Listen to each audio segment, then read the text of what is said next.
नमस्कार दोस्तों, मैं सोनू शर्मा। आज का वीडियो थोड़ा इमोशनल है। आज के इस वीडियो में बात करूंगा इंश्योरेंस की, जो कि एक बहुत बोरिंग टॉपिक है पर है बहुत इंपॉर्टेंट। अगर आप अपनी फैमिली से प्यार करते हैं, अपने परिवार से मोहब्बत करते हैं, तो मेरी रिक्वेस्ट है इस वीडियो को आखिरी तक जरूर देखिएगा। मोटे तौर पर सबको पता है कि एक दिन सबको मरना है, लेकिन फिर भी लोग यह नहीं समझते कि मौत घात लगाए बैठी है, कभी भी आ सकती है। दोस्तों, आप इस दुनिया में सबसे भाग सकते हैं, मौत से नहीं।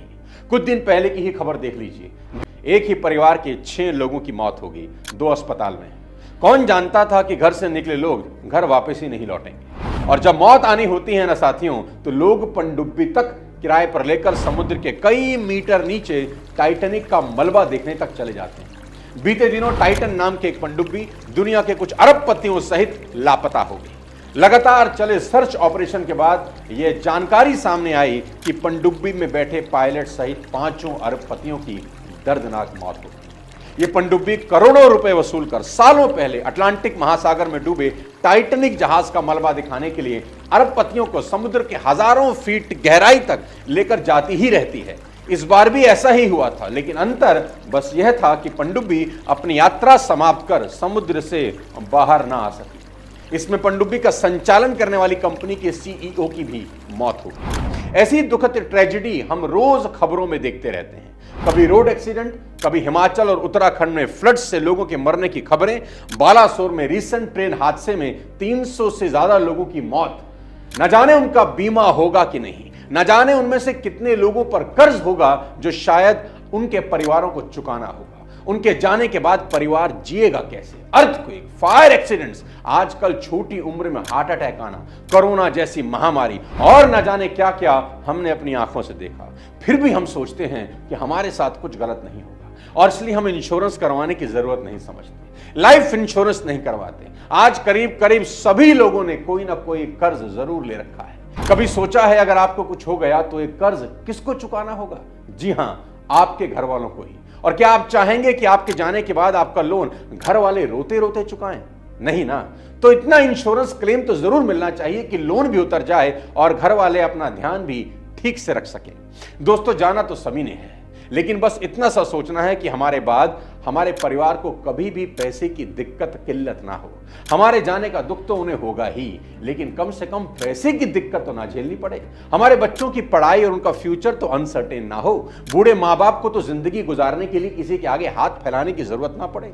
दोस्तों, छोटी लालच अक्सर बड़ा नुकसान कर देती है। एक बड़ी अजीब बात मैं आपको बताता हूं। व्हीकल इंश्योरेंस सभी के पास है क्योंकि वो कंपलसरी है, पर लाइफ इंश्योरेंस नहीं। अरे भाई, कार और बाइक की कितनी चिंता है तुम्हें कि अगर ठुक जाए तो इंश्योरेंस होना चाहिए ताकि क्लेम मिल सके और पैसा जेब से ना लगे। तो क्या आप अजर अमर हो? कभी ठुकोगे नहीं, मरोगे नहीं?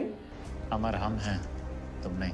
लोग कहते हैं कि सोनू जी शुभ शुभ बोलो, मौत की बात ना करो, नेगेटिविटी ना फैलाओ। लेकिन जरा सोचिए कि क्या ज्यादा नेगेटिव है, इस सच को एक्सेप्ट करना नेगेटिव है या इस सच से मुंह फेरना और अपने परिवार को एक अनसर्टन फ्यूचर में धकेल देना। 100 में से सिर्फ 3 लोगों के पास इंश्योरेंस थी। साथियों, आज की इस वीडियो में बात करेंगे और समझेंगे इंश्योरेंस। रोटी, कपड़ा और मकान जितना जरूरी है, इंश्योरेंस करवाना भी उतना ही जरूरी है। जिसको यह बात समझ में आ गई, उसका फ्यूचर रिस्क फ्री हो जाएगा। और दोस्तों, इंश्योरेंस का कंसेप्ट आज का नहीं, सदियों पुराना है। 100 BC में रोम का एक मिलिट्री लीडर था, कायोस मारियस। उसने अपने ट्रूप्स में एक ब्यूरियल क्लब बनाया, यानी अगर किसी क्लब मेंबर की अचानक से कहीं मृत्यु हो जाती है तो बाकी लोग उसके फ्यूनरल का खर्चा देंगे।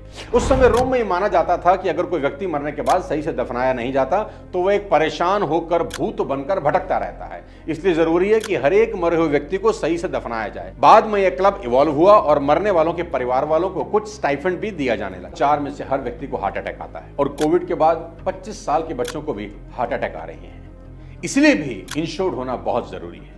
दोस्तों, इंश्योरेंस लेने से पहले बी क्लियर कि आपको इंश्योरेंस लेना है या इन्वेस्टमेंट करनी है। आई रिपीट, इंश्योरेंस लेने से पहले क्लियर हो जाएं अपने दिमाग में कि आपको इंश्योरेंस लेना है एक्चुअली या इन्वेस्टमेंट करनी है। इंश्योरेंस होती है आपका फ्यूचर रिस्क फ्री करने के लिए और इन्वेस्टमेंट होती है प्रॉफिट कमाने के लिए। अब कुछ टैलेंटेड लोग भी होते हैं।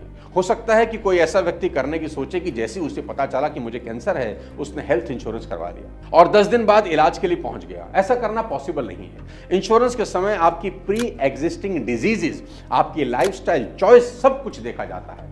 अब एक सबसे काम की बात, आप जहां से भी इंश्योरेंस ले रहे हैं एक बार उनकी क्लेम सेटलमेंट की परफॉर्मेंस जरूर चेक कर लें कि जिस कंपनी की आप पॉलिसी ले रहे हैं उनकी क्लेम सेटलमेंट रेशो क्या है।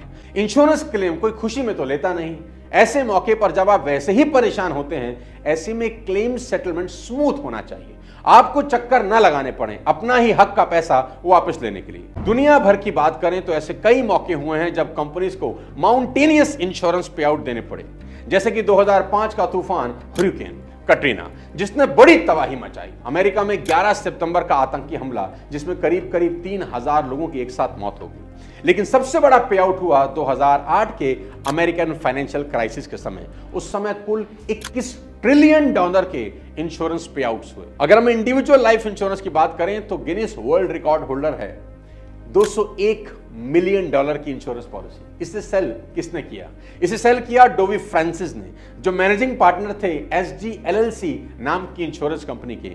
लेकिन डोवी ने यह सेल किसको किया पता नहीं, बस इतना मालूम है कि वह अमेरिका के टेक्नोलॉजी स्पेस में काम करने वाला कोई फेमस बिलियनियर है जो सिलिकॉन वैली में रहता है। ऐसे ही एक फेमस किस्सा है रोवन एटकिंसन का, जो अपने कार्टून कैरेक्टर मिस्टर बीन के नाम से पॉपुलर हैं। उनके पास एक बहुत रेयर कार थी, मैक्लेरिन F1, और 2001 में उनकी कार की टक्कर पेड़ से हो गई, जिसके बाद उनकी गाड़ी में आग लग गई, उनके कंधे में भी कुछ चोटें आई। लेकिन इंश्योरेंस कंपनी की कमर टूट गई जब उन्हें सिर्फ रिपेयर के लिए 9,10,000 पाउंड देने पड़े, यानी करीब 9.5 करोड़ रुपए, वो भी सिर्फ रिपेयर और मेंटेनेंस के। दोस्तों, लास्ट में जाते जाते ये समझ लेते हैं which are the factors defining your life insurance coverage. आपका इंश्योरेंस प्रीमियम कितना होगा, आपको लाइफ कवर कितना मिलेगा, मेनली 7 फैक्टर्स डिसाइड करते हैं। सबसे पहले age of the policy holder, जो पॉलिसी ले रहा है उसकी उम्र क्या है। दूसरा, health condition, both current and history, मतलब पॉलिसी होल्डर की अभी की हेल्थ हिस्ट्री और पुरानी हेल्थ हिस्ट्री क्या है। तीसरा, उसका ऑक्यूपेशन क्या है, वो करता क्या है। चौथा, स्मोकिंग एंड ड्रिंकिंग हैबिट्स।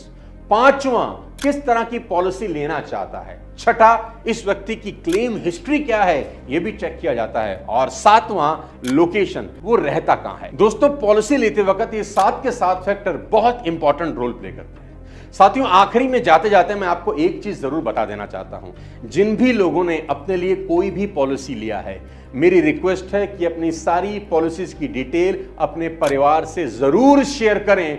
अक्सर लोग ये गलती करते हैं कि पॉलिसी तो करवा लेते हैं, उनके घर वालों को पता ही नहीं है कि आपने किस किस तरह की कितनी कितनी पॉलिसी करा रखी है, किस किस से करा रखी है। खुदा ना खास्ता आपको कुछ हो गया तो घर वाले किससे क्या बात करें। पूरी एक डिटेल अपने घर में किसी 2-3 लोगों के साथ जरूर शेयर करें, ताकि खुदा ना करे आपको कुछ हो जाए तो पॉलिसी क्लेम लेने में किसी को दिक्कत ना हो और आपके घर वालों को पता हो कि आपके पास कितनी तरह की पॉलिसी है। उम्मीद करता हूं आज का वीडियो आपकी इंश्योरेंस लाइफ में कुछ हेल्प करेगा। इंश्योरेंस जरूर कराइए। अगले किसी और वीडियो के साथ फिर आपसे मुलाकात करूंगा। तब तक अपने स्वास्थ्य का ध्यान रखिए, चैनल को सब्सक्राइब कर दीजिए और बेल आइकन दबा दीजिए। Thank you so much.